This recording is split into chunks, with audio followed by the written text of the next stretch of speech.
परमात्मा जो भी करते हैं बढ़िया करते हैं। वेद भगवान कहते हैं मानस योग करो। मानस योग से तात्पर्य है मानस जप तथा मानस ध्यान। जप किस समय करना चाहिए माता जी? जप किस समय करना चाहिए? हाँ, सोबत जागत उठत बैठत, ठीक है। सोते जागते उठते बैठते चलते फिरते, ठीक है। अच्छा, जगने में जप हो जाए ये तो संभव है, लेकिन सोए हुए में जप कैसे होगा? जब आप नींद में रहेंगे तो नींद में जप कैसे होगा? सोए हुए में जप कैसे होगा? श्री सद्गुरु महाराज की जय। श्री सद्गुरु। नींद में जप कैसे होगा? हाँ? श्री सद्गुरु महाराज। देखिए, दिन में जैसे आप अपने पोता से बहुत प्रेम करते हैं, बहुत स्नेह करते हैं, बहुत लार प्यार दुलार करते हैं, बहुत नाम लेते हैं, उसके साथ विनोद करते हैं, हंसी मजाक, ठीक है। जब रात्रि में आप खा पी के सो जाते हैं, आप तो नींद में हैं, लेकिन नींद में भी जब आपको स्वप्न आता है तो स्वप्न में भी आप अपने पोते के साथ होते हैं, पोते से बातें करते हैं, पोते के साथ हंसी मजाक जो भी है वो सब कुछ करते हैं आप तो सोए हुए हैं, लेकिन ये सारा क्रियाकलाप सोए हुए में हो रहा है, ठीक है। नींद में हो रहा है ना, नींद में हो रहा है।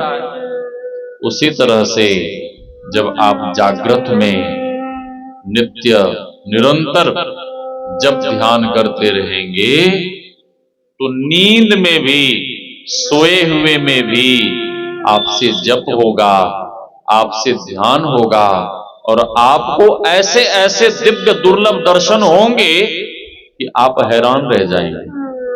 आप हैरान रह जाएंगे कि दिव्य दुर्लभ दर्शन हमें कैसे प्राप्त हो, हैरानी होगी आपको। इसलिए निरंतर जप करना चाहिए। मनः त्रायते इति मंत्र। मंत्र को जपने से, मंत्र के जपने से मन को त्राण मिलता है, शांति मिलती है, सुकून मिलता है, चैन आनंद की अनुभूति होती है। और जप किस तरह से करना चाहिए? श्रुति भगवती कहती है मनो मध्ये स्थितम मंत्र, मंत्र मध्य स्थितम मनः। जप रहे और आप रहें, बीच में अन्य किसी भी प्रकार का चिंतन गुनावन नहीं होना चाहिए। लेकिन साधक बैठता है जप करने तो मन और कहीं चला जाता है गप मारने के लिए। साधक बैठता है ध्यान करने के लिए, ध्यान और कहीं चला जाता है। ऐसे में ध्यान नहीं होगा। हाँ, ऐसे में ध्यान नहीं होगा। बिल्ली भी ध्यान करती है, बिल्ली भी ध्यान करती है। किसका ध्यान करती है बिल्ली? चूहे का, ठीक है। बगुला भी ध्यान करता है, किसका? मछली का, ठीक है। एक संत ने एक बालक से पूछा, ए बच्चा तुम ध्यान करते हो? बालक कहता हाँ बाबा हम भी ध्यान करते हैं। दीक्षा लिए हो? बोला ना, दीक्षा तो हम नहीं ली। फिर ध्यान कैसे करता है? तो लड़का कहता है कि बाबा आप लोग वाला हम ध्यान नहीं करते हैं। तो संत ने पूछा कौन वाला ध्यान करता है? तो लड़का कहता कि बाबा हम दही चूड़ा का ध्यान करते हैं, दही चूड़ा का ध्यान। दही चूड़ा के ध्यान से शरीर पुष्ट होगा, मन को तृप्ति मिलेगी, लेकिन आत्मा को तृप्ति संतुष्टि होने वाली नहीं है। तो वेद भगवान आगे कहते हैं ज्योति योग करो। ज्योति योग से तात्पर्य है दृष्टि योग।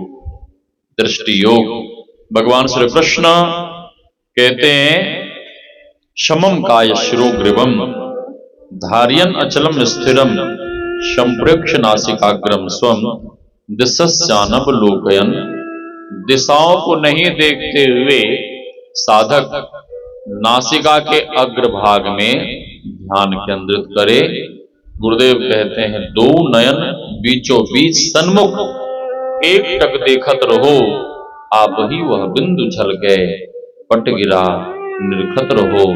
साधक जब दृष्टि की दोनों धारों को एक करता है तो भीतर में परमात्मा के विभूति रूप बिंदु का दर्शन, और गुरुदेव कहते हैं उसी बिंदु को देखते रहो, देखते रहो। क्या होगा? भीतर में कई रंगों के प्रकाश का दर्शन होगा।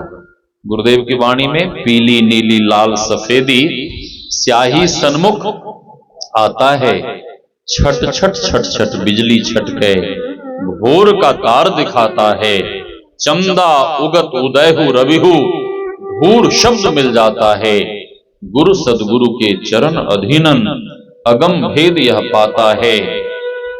जिन्होंने अपने आप को गुरु के अधीनस्थ कर लिया है, जिन्होंने अपने जीवन की बागडोर गुरु चरणों में समर्पित कर दिया है, एक भक्त ने लिखा, अब सौंप दिया इस जीवन का सब भार तुम्हारे हाथों में, है जीत तुम्हारे हाथों में और हार तुम्हारे हाथों में। जब जब संसार का कैदी बनूं, निष्काम भाव से कर्म करूं, अर्पण कर दूं इस जीवन का सब भार तुम्हारे हाथों में।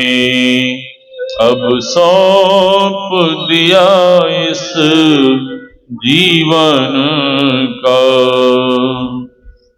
सब भार तुम्हारे हाथों में। भगवान श्री कृष्ण कहते हैं, सर्वधर्मान परित्यज्य मामेकं शरणं व्रज, अहं त्वा सर्व पापेभ्यो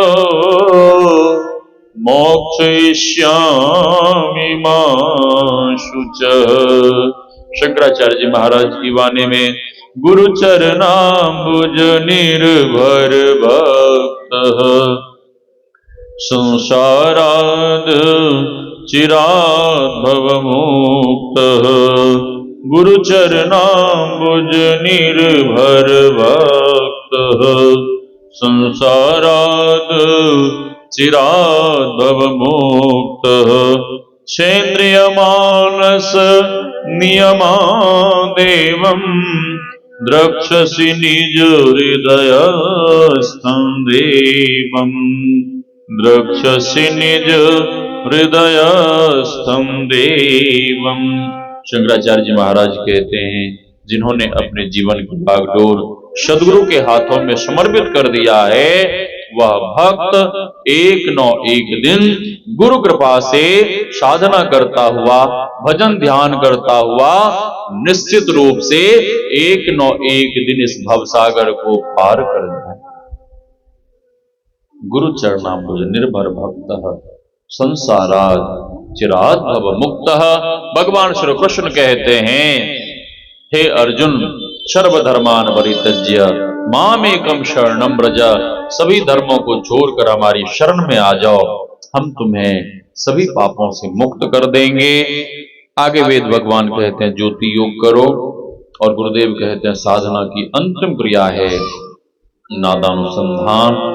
साधक जब नादानुसंधान की साधना करता है तो प्रारंभ में शरीर के रग रेशे की आवाज को सुनता है। शास्त्र में आया है, नादे मनोलयम ब्रह्मण दूर श्रवण कारणम, बिंदो मनोलयम कृत्वा दूर दर्शन मापुन्याद। जो साधक दृष्टियों की साधना में सफल हो जाता है, जिससे ठीक ठीक दृष्टियों की साधना होने लगती है। तो बाबा तुलसी ने लिखा, उघरहि विमल बिलोचन ही के, मिटहि दोष दुख भवरज नीके। जब साधक को दृष्टियों की साधना में सफलता मिल जाती है तो बाबा तुलसी कहते हैं कि उसे दिव्य दृष्टि की प्राप्ति हो जाती है और साधक बैठे बैठे सब कुछ देखने लगता है। सब कुछ कहां क्या हो रहा है, बैठे बैठे सब कुछ जानता है, देखता है। और नादे मनोलयम ब्रह्मन दूर श्रवण कारणम। जब साधक ठीक ठीक नादानुसंधान क्रिया करने लगता है तो साधक उस परमात्मीय शब्द को श्रवण करता है, उस दिव्य नाद को सुनता है।